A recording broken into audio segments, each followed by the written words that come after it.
How many times can a man start again? To pack up, hit the road, and try another version of his dream? Does there come an age when one must simply bow to the passage of time, accept that Lady Luck may pass only once, and then fade away for those who do not ride with her unflinching optimism? I could have left a week ago, but I feel stuck.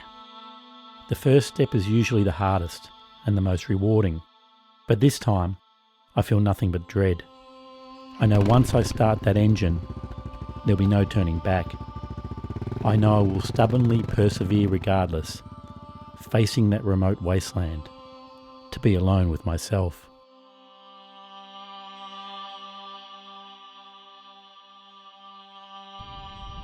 I got into motorcycles later in life.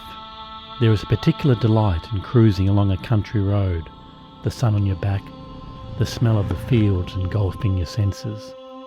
A great euphoria in turning the throttle and feeling the engine growl to life as every inch of your being navigates the next corner. You know that at any moment everything could go terribly wrong and your life could be put in danger, and that only seems to add to the excitement.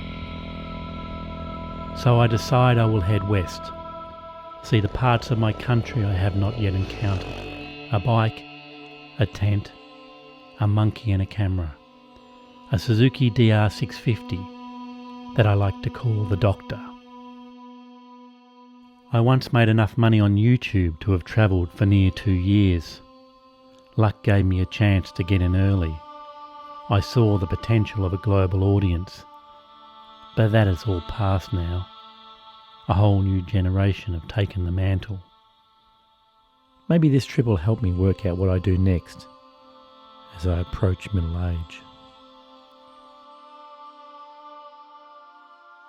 I've been staying with my dad while preparing my bike. I've changed from a man afraid to do his own mechanical work to a man who now enjoys knowing things are done right. This has been an important stage in my pre-trip preparation, to trust myself to pull things apart and put things back together. The morning of the day I decide to leave, I couldn't have asked for better weather. I make a little collection of all the things I want to take with me in the living room. Trying to get that all onto the bike proves more difficult than I first thought. With everything finally loaded onto my trusty mule, I head off late afternoon, say goodbye to Dad, and give him a hug instead of the usual formal handshake. I do one last lap of the main street and then hit the open road. The Doctor is handling well under the weight, but does seem to pull up a bit slower. I travel through a blur of small towns, some doing well, some not so well. I make a plan to visit 2 country pubs, the Harrow pub, built in 1848, and the Aspley pub, which has free camping. As I get closer to Harrow, I notice a pleasant change in the surroundings. Huge red gum trees stand like ancient sentinels, watching over the country. The distance between letterboxes and the imposing entrance gateways make me aware these farms aren't hobby farms. These holdings have serious acreage. I get to the Harrow pub around 6:30 p.m. As Aspley is 45 minutes away, I decide to only have one drink and ride on. Harrow is one of the original inland settlements of Victoria, but its glory days are long behind it.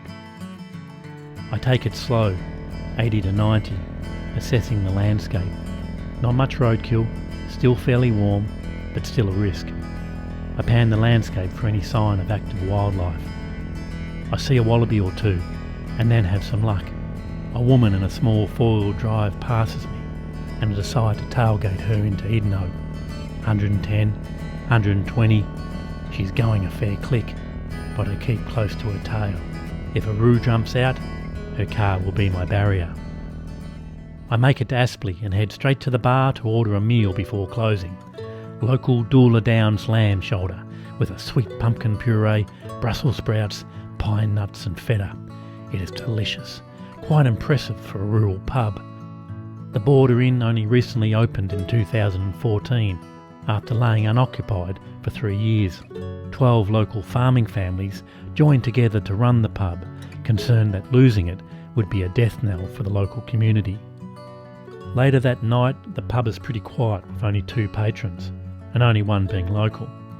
He told me he remembers the day when the pub was so full he had to get served on the footpath through a window. Talk turns to investment funds buying up local land at exorbitant prices and the further destruction this has on the local population. It makes me wonder what the future holds for an Australia where most of its citizens reside in major cities.